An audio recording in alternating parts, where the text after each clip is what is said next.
नमस्ते प्यारे बच्चों, कैसे हैं आप सब।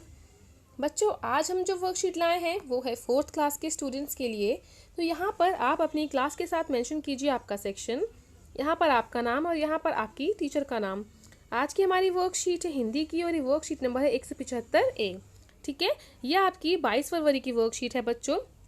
और आपकी रिमझिम पुस्तक का जो पाठ है मुफ्त ही मुफ्त, हमारी वर्कशीट इसी पाठ पर आधारित है। इससे पहले भी हम इस पाठ पर काफ़ी सारी वर्कशीट्स कर चुके हैं बच्चों, तो ये उसके आगे की वर्कशीट है।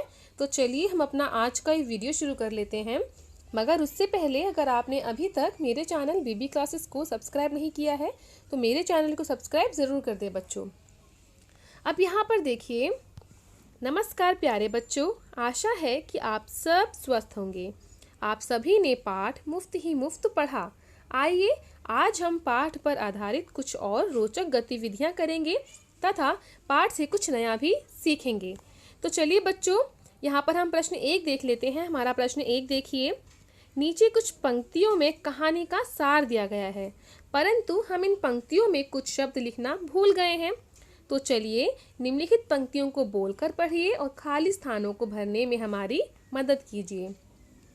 तो चलिए बच्चों, हमें यहाँ पर जो कहानी का सार दिया गया है इस अनुच्छेद में, इसमें हमें जो खाली जगह दे रखी है, ठीक है, तो उन जगहों में हम यहाँ पर वो शब्द भरेंगे जो हमारे पाठ में आए हैं इस पाठ के आधार पर। ठीक है, तो चलिए बच्चों हम यहाँ पर उनको भर लेते हैं। तो यहाँ पर देखिए बच्चों, इसको हमने यहाँ पर जो खाली स्थान सारे थे उनको यहाँ पर भर लिया है। चलिए हम इनको एक बार पढ़ लेते हैं और पढ़ते हुए हम इनको जो यहाँ पर हमें खाली स्थान जो जगह दे रखी है उनमें जो शब्द आए हैं उनको भी हम देख लेंगे कि हमने यहाँ पर कौन से शब्द भरे हैं। जैसे पहला देखिए, एक दिन भीखू भाई का मन नारियल खाने का हुआ। ठीक है, तो जो पहला खाली स्थान है इसमें आ जाएगा नारियल। इसी तरीके से बच्चों मैं सबको पढ़ती जाऊंगी और जो यहाँ पर लाल अक्षरों में लिखे हुए हैं वो हमारे खाली स्थान है में भरने वाले शब्द हैं। ठीक है, तो इनको आप देखिए और पढ़ती रहिए और साथ ही साथ जो खाली स्थान है उनको भर लीजिएगा। ठीक है, एक दिन भीखू भाई का मन नारियल खाने का हुआ।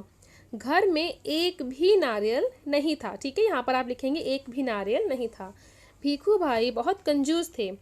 नारियल लेने के लिए वे बाजार, मंडी और बंदरगाह में गए, परंतु उन्हें कहीं भी नारियल नहीं मिला।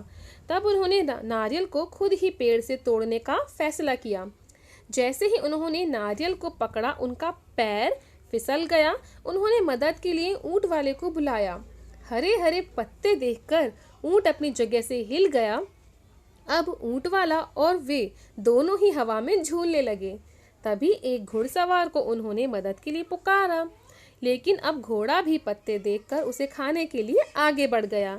घोड़े के हिलने से वे तीनों हवा में झूलने लगे। दोनों ने भीखू भाई से निवेदन किया कि वे नारियल को ना छोड़ें। इसके बदले घोड़े वाले ने उन्हें 100 रुपए और ऊंट वाले ने उन्हें 200 रुपए देने की पेशकश की। इतने सारे रुपयों की बात सुनकर भीखू भाई ने अपनी दोनों बाहें फैला दी और वे तीनों ही नीचे गिर पड़े। अचानक एक बड़ा सा नारियल भी भीखू भाई के सिर पर आ फूटा, वो भी बिल्कुल मुफ्त। तो ये देखिए बच्चों, जो हमारी कहानी का जो सार है वो यहाँ पर आपको इस प्रकार से इस अनुच्छेद में दिख रहा होगा। ठीक है, तो यहाँ पर जो हमें खाली स्थान दिए गए हैं उनको आप भर लीजिएगा बच्चों। ठीक है, यहाँ पर वीडियो पॉज करके आप सारे शब्दों को यहाँ पर लिख लीजिएगा। चलिए अब हम आगे बढ़ते हैं। अब आइए बच्चों, हम आगे बढ़ते हैं अपने प्रश्न 2 की तरफ। पाठ में भीखू भाई ने नारियल वाले से पूछा, शू छे भाई, जो कि गुजराती भाषा का वाक्य है। इसका अर्थ क्या है भाई होता है। ठीक है, भीखू भाई गुजरात के रहने वाले थे, वहाँ गुजराती भाषा बोली जाती है। आइए अब हम कुछ और राज्यों में बोली जाने वाली भाषाओं के बारे में जानते हैं। संकेत वाक्यों की सहायता से शब्द जाल में सही उत्तर ढूंढकर उन पर गोला लगाइए। तो जैसे कि बच्चों आपने पढ़ा, यहाँ पर जो भीखू भाई थे वो गुजरात के रहने वाले थे और वो गुजराती भाषा बोलते थे। जैसे इन्होंने पूछा भी था कि शू छे भाई, क्या है भाई। ठीक है, ये इन्होंने पूछा था, जिसको गुजराती में शू छे भाई ऐसे तरीके से बोलते हैं।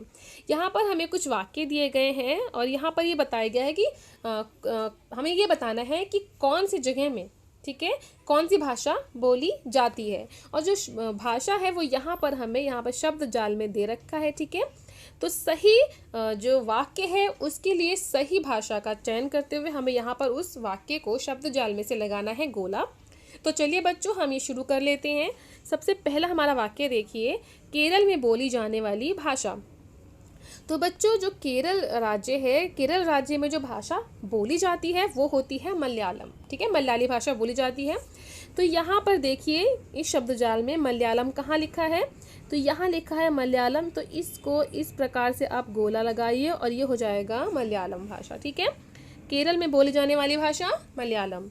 अब दूसरा वाक्य देखिए, गोवा में बोली जाने वाली भाषा। तो गोवा में जो भाषा बोली जाती है बच्चों वो होती है कोंकणी। ठीक है, तो यहाँ पर लिखा है कोंकणी। तो इस प्रकार यहाँ पर आप कोंकणी जो शब्द है उसको सर्कल कर दीजिए। तो गोवा में बोली जाती है कोंकणी भाषा। ठीक है, प्रश्न 3 देखिए बच्चों, हरियाणा में बोली जाने वाली भाषा।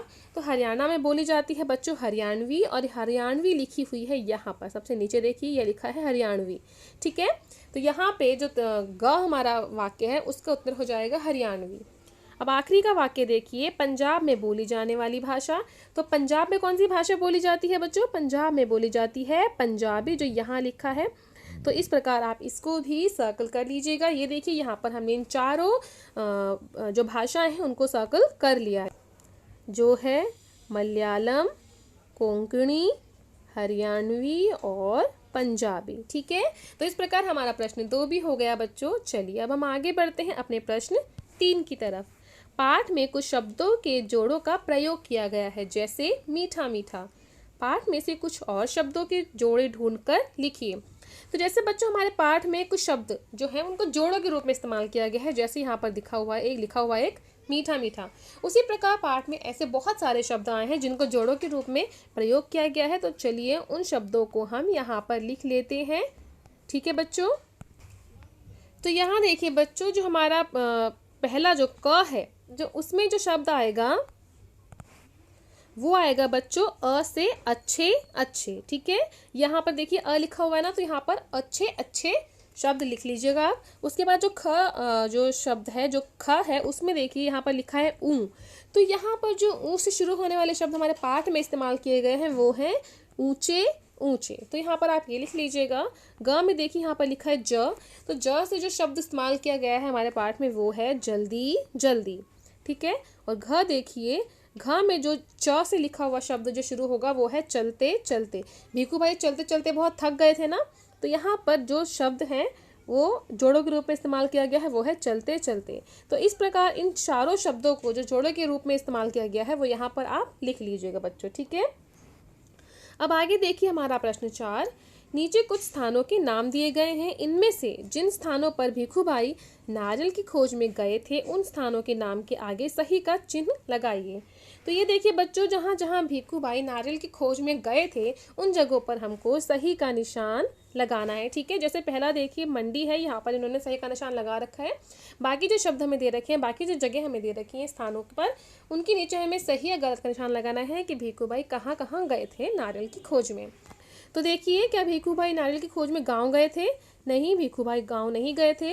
बंदरगाह, हाँ बंदरगाह वो गए थे नारियल की खोज में। उसके बाद बगीचा, तो वो बगीचा भी गए थे। ठीक है, उसके बाद शहर, नहीं वो शहर नहीं गए थे। बाजार, हाँ भीखू भाई नारियल की खोज में बाजार गए थे, इसको टिक लगा दीजिए। उसके बाद मॉल, नहीं भीखू भाई नारियल की खोज में मॉल नहीं गए थे। ठीक है, तो इस प्रकार इनको आप कंप्लीट कर लीजिएगा बच्चों। आगे देखिए बच्चों, अधिक अभ्यास के लिए अपनी अभ्यास पुस्तिका के पृष्ठ संख्या 140 को कीजिए। आपके अभ्यास पुस्तिका का पृष्ठ नंबर 140 में जो आपको अभ्यास कार्य दिया गया है बच्चों, उसको आप ज़रूर कर लीजिएगा। ठीक है, तो ये देखिए बच्चों, इसी के साथ हमारा आज का ये वीडियो भी यहीं पर कंप्लीट होता है। उम्मीद करती हूँ आपको ये वीडियो पसंद आया होगा। अगर आपको ये वीडियो पसंद आया है तो इसको लाइक ज़रूर करें और अपने दोस्तों में शेयर भी ज़रूर कीजिएगा बच्चों। चलिए जल्द ही मिलूंगी आपसे एक नए वीडियो के साथ, तब तक पढ़ते रहें, बढ़ते रहें। Thanks for watching, bye bye.